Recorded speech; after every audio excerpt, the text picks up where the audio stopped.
All right, we are starting Unit 14, Lesson 5, and this is with graphing linear equations using the slope-intercept form. So we've talked about sloped. You may have heard y-intercept, but we're going to get into more of that in this lesson. So how about your guided notes? Let's go. All right, another way to graph linear equations is to use the slope-intercept form of the equation. So there's a specific equation we can use when determining what the slope is, what the y-intercept is, and then what that's going to look like on a graph, okay? So then it says once we get the equation in this form, we can easily identify the slope of the line and where it crosses the y-axis, which is kind of what I just said. So we have in a specific equation, and that is, if you can leave some room, because you'll have a little more writing to do in this, but the slope-intercept form is y equals mx plus b. So I know that plus sign looks like a T, so make sure you've got that separated. But I wanted you to label a few things on this, all right? So X and Y are just actually points on the graph, okay? But we're not going to worry about that right now. We're going to look at the M and the B in this. So the M in this equation is actually what our slope is. All right, so if you see an equation like this and you see Y equals a number, then X plus B, the M in this case is going to be that slope in the equation. And the B in this equation is our y-intercept. And when we think of y-intercept, if we are looking at a graph, the y goes vertical, and it's where this graph is going to contact on the number line, right? So that's what the y-intercept is. So make sure you have this equation down. It is something you will start to get used to. Okay, so all we're going to simply do now is just write some equations with points that are already given to us, or the slope or the y. Okay, so we're going to write the equation of the line, which is this equation, okay, with a slope of 2 and a y-intercept of 12. Should be nice and easy. We don't have y, okay, but I know the m in the equation is slope, so our slope is 2. Remember, it could be 2 over 1 as well, right? We don't know x, but we are going to add that to b, and b is our y-intercept, and in this equation, it is 12. That's all. Pretty simple right there, okay? So what this is saying is that if I were to given a point x on a graph, I can then find the y on that graph too without actually having a graph in front of me. So that's why we use this to solve it. All right, the next one, write the equation of a line with a slope of 3 and a y-intercept of a negative 5. So y equals mx plus b. Well, the m in our equation is our slope, which is 3. We don't know the x on the point, and I would actually want to put minus 5. If you put a plus and negative 5, that's fine, but remember with our algebra concepts, the sign in front of it's going to make it negative. Okay, so be careful there, because if I were looking at a chart here, that negative 5, it would need to go down there when we're talking about the y-axis, okay? The next one, write the equation of a line with a slope of a negative 3/5 and a y-intercept of 0. We don't know our y. Our m is now a negative 3/5, so that's our slope, moving at down 3 over 5, all right? X and then plus 0. A lot of times, maybe not a lot of times, but you might see the equation look like this. Maybe, right? But knowing that it's going to intercept at that 0, okay, on the y. So if we were looking at this one, it'd be right here, okay? So that's a pretty simple step of how to write the equations. Now, because I like algebra, because I think it's kind of fun to solve, now, though, we have to find the slope with these equations that are given to us, yet the equations aren't set up for us to find slope and our y-intercept quite yet. So how am I going to find slope in this? Well, if we know y equals mx plus b, I clearly can see y needs to be left alone. So I need to get y all alone. And how am I going to do that? Well, we can move y around on this, or I can move who's ever by it away. Okay, so now we're going into algebra, and I'm solving for y technically, but it's going to still have more of an equation. Okay, so let's go ahead and get rid of this 6x by subtracting it. Now, I'm not taking 6x away from 30 because that's not possible, okay? We don't know what is the x, so I need to leave that negative 6x alone. and you're wondering why did I put it in that place? I know x needs to be in the equation to look like this, so that's why I want to keep it in that same direction, that it goes mx. Okay, so I'm going to then leave that positive 30.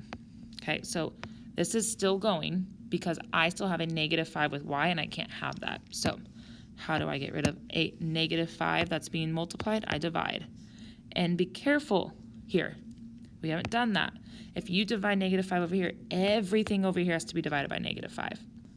Now, some of you might say, Ms. McKinney, what if I divided by negative 5 first? You could do that, but if you did that, you still would divide by this 6, right? Like 6 is still going to be divided by a negative 5, so be careful with that.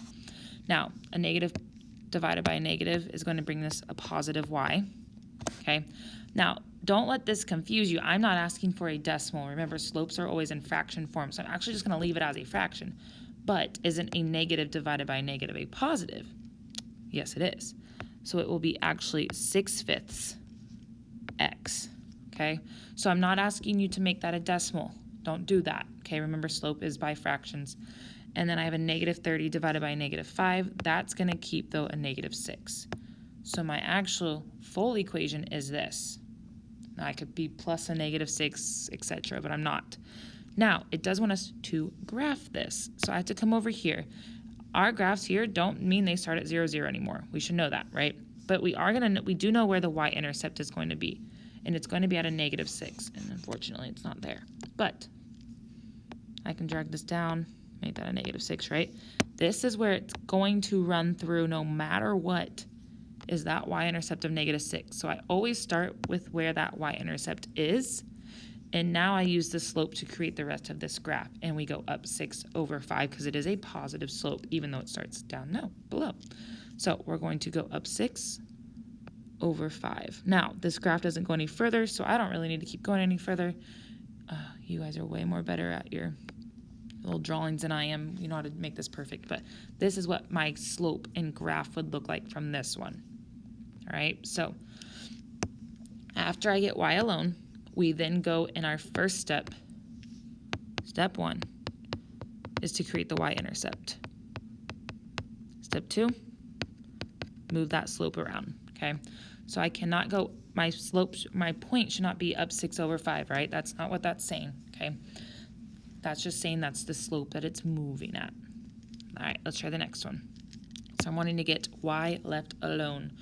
To do so, we need to get rid of who's hanging out with it. So be careful. It is a positive 2x, so I'm going to take it away. Okay, bring down that negative 8y equals. I told you we're going to want to keep those x's at the beginning of the equation. Don't have to, but we want to. That's how we figure out what the slope is, who's ever hanging out by x. Now we need to get the negative 8 away from that y, so we're going to take the sign with it. That brings down a positive y. Now I do want to simplify fractions, right? Technically, 2 divided by 8, which would just be negative 2 over negative 8, which would be a positive 2 over positive 8, right? These negatives are going to cancel each other out. I want to simplify that to 1/4, okay?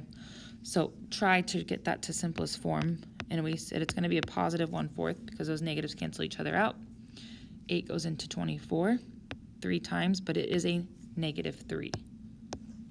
So this is my equation for number 2. My slope is a 1/4 slope and it's positive. My y-intercept is a negative 3.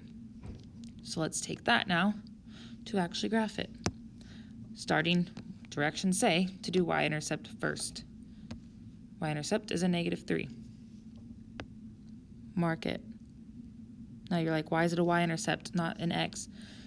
Just the point of a slope. Slope's usually moving across this way, all right? It's going to always run through that other one. I don't know if I can get exit. Okay, so you're not going to find 0, 0. Remember to find that y-intercept first. And then we have a positive slope of up 1/4. Over 4, up 1/4. I could keep going up that way. I could actually go down 1/4 as well, right? If I want to create a little more of a perfect line. Gosh, this looks fun to draw. And that's not great, but you get the point. Well, we need some rulers. It's okay. All right, so that's my slope for number 2. And then my graph for it. All right, let's go look at our last example. All right. So we still need to get y alone. Now that negative x is hanging out, so we need to bring that 6 over to positive 6, so I need to take it away. Please bring down that negative 2 with the y. Remember, we want x to be the first one shown, then that y-intercept. Still need to get that y alone, so we're going to divide everything by a negative 2 over here. Now, remember, there's a 1 sitting in there, so this is going to become 1/2, and it's going to become a positive 1/2 because the negatives make it positive 1/2 x. A negative 2 divided by a negative 6 divided by a negative 2 would be a positive 3, right? So that one would simplify. You got 6 over 2 can simplify to 3. Okay? And usually I'm not going to have a fraction with a y-intercept. We could have decimals, we could have 0.5, right? But on this one we do not. So this is my equation. Okay, make sure you're clearly showing me those. Now let's go graph it. So our y-intercept is a positive 3. So I'm going to mark that on the y-intercepts, y-axis. And our slope is 1 over 2. Up 1 over 2, up 1 over 2, down 1 over 2, down 1 over 2. And close enough, right? It's freehand. All right, so find that y-intercept of a positive 3. We move in a slope form of up 1 over 2. And this is my equation. This is my graph. You can head to get your assignments now.